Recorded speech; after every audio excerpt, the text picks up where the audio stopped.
History in the public imagination has always struggled with standards. No matter how hard we try to be objective, our innate perspectives and backgrounds will always influence how we see the past. We compare ourselves against the accomplishments of our ancestors, and we measure their societies by what we value today. That leads to many tricky conversations and hopefully a lot of introspection, because half the fun of history is exploring these differences, getting challenged by what we learn, and being surprised by what's possible. It's cool stuff, my guys! When our standards are challenged, our understanding expands.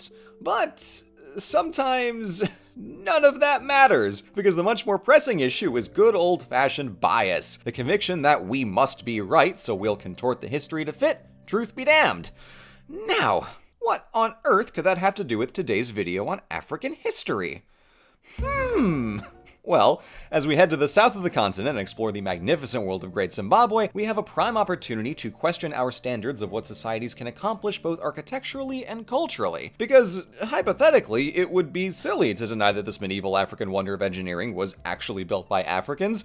Dumber, even, to do that for hundreds of years in spite of overwhelming evidence. But that rascally devil we call bias can make even the obvious an impossible pill to swallow, especially when the agenda behind that bias is colonial power. However, I am not here to wallow in the infuriating injustices of Africa's colonization. I'm here to teach you about an amazing civilization, so let's do some history. Our story begins in the mid-first millennium with the southward migration of the Bantu people, and in particular the arrival of the Shona to the Limpopo River Valley sometime around the 200s AD. They were one of several major subgroups from the Bantu language family and shared in skills such as ironworking, but while the Shona went the furthest south and got situated the latest, they absolutely ran with it in the following millennium. Set up on the temperate grasslands just south of the river, they grew their crops, herded cattle, and began to cluster into settlements of earthen, brick, and stone houses. By the latter centuries, they were trading locally in pottery, leather goods, jewelry in copper and gold, iron tools and weapons, as well as salt for food and export. At the end of the millennium, they reached through the major seafaring hubs on the Swahili coast to tap into a burgeoning globalized trade along the Indian Ocean. All this increasing wealth, complexity, and stratification meant more robust cities with thousands of people and fancier social structures, such as at Mapungubwe. For the next century and a half, the common people and artisan workers lived in the valley below the main hill, while the elites and royals lived up top, enjoying such far-flung trade goods as Indian glass beads and Chinese porcelain. So the artifacts and structures tell us a story of this civilization at work, but we've got some lingering questions, because in the 1200s, Mapungubwe declines and the people move to a settlement north of the Limpopo River, right at the foothills of the high inland plateau.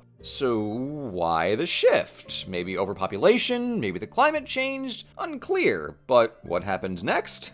Well. Let me introduce you to Great Zimbabwe and the largest stone structures in Africa south of the pyramids. And that's in the name. The etymology probably derives from Zima Zamabwe, meaning houses of stones, and like Mapungubwe before it, Great Zimbabwe was spread over a varied geography with a stone-built hill complex above and a valley complex of earthen, brick, and stone houses below, enough to accommodate 10 to 20,000 people. Among these were thousands of potters, weavers, blacksmiths, stonemasons, and goldsmiths working to make Great Zimbabwe the new regional powerhouse. So, as Indian Ocean trade intensified during the medieval period, Great Zimbabwe was all too happy to export artisan goods, ivory, and as much as 30% of the medieval world's gold, sending it through the cities of the Swahili coast and out to the world beyond. And with trade influence came political influence, as the Kingdom of Great Zimbabwe controlled the land between the Limpopo and Zambezi rivers via a network of 150 minor Zimbabwes, that is, minor houses of stone. So, speaking of all that stone, a remarkable feature of the city is how it didn't use any mortar. The granite was quarried from local outcrops by heating the surface and dousing it in water, which caused thin and uniform sheets to break off. Give them a little tap to size, stack them up nice and even, and you've got 30-foot high walls of dry, unmortared stone that were strong enough to survive the last 700 years. The most singularly spectacular structure of the lot was the Great Enclosure, running 800 feet around and surrounding a 32-foot tall conical tower. The precise purpose of this is,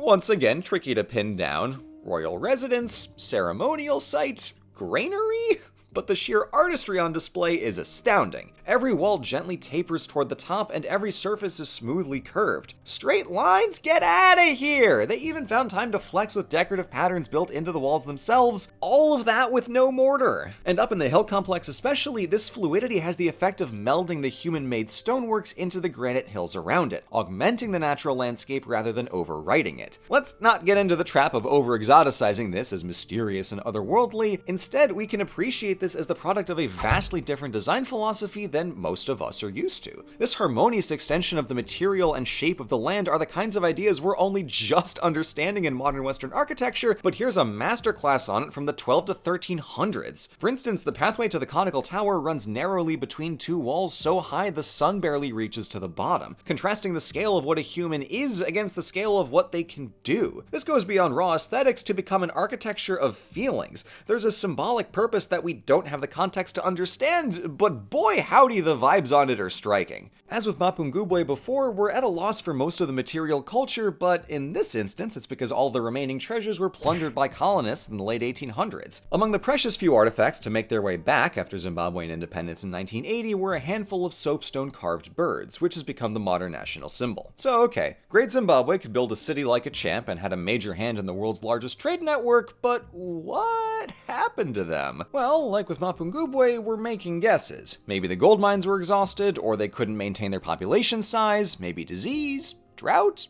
Take your pick. But around 1430, the legend goes that Prince Nyatsimba Mutota left Great Zimbabwe and set out north in search of salt, finding it after conquering some neighbors and setting up a new kingdom at Mutapa, leading to the abandonment of Great Zimbabwe and the hegemony of Mutapa for the next 2 centuries. And in broad strokes, this seems to be the case in a couple places, as the mid-1400s also saw a group head west and found a new dynasty at the city of Kami, once more trading in cattle and gold and building magnificent stoneworks. But as Great Zimbabwe lay abandoned, the kingdom of Mwene Mutapa back up north became the power brokers of East African trade, to the amazement of European explorers who reveled in Mutapa's riches. Hilariously, when the Portuguese tried to muscle in and colonize the coast of Mozambique in the early 1500s, it almost didn't matter to the Mwene Mutapa because they maintained full economic leverage over the colonizers and carried on just as before, only losing their power because of their own dynastic struggles a century later. It was after these first encounters that Europeans expressed doubt that a civilization as impressive as Great Zimbabwe could have possibly been created by black Africans, and started spouting all kinds of nonsense conspiracy theories, from wayward Phoenician sailors to lost tribes of Israel. Even as late as the 1970s, decades after Great Zimbabwe was conclusively proven to be of local medieval origin, historians and official tourism brochures were censored into saying that there was no proof black Africans could possibly have made it. Of course, we can see that this was an insecure farce to justify a white supremacist regime, but more constructively, the continuity through early Shona settlers, Mapungubwe, Great Zimbabwe, Kami, and Mutapa shows a society growing and evolving through multiple states and several centuries to adapt and adjust for long-term success. Great Zimbabwe is magnificent all on its own, but it takes on a greater brilliance when we're able to see it in the context of the broader African civilization who created it.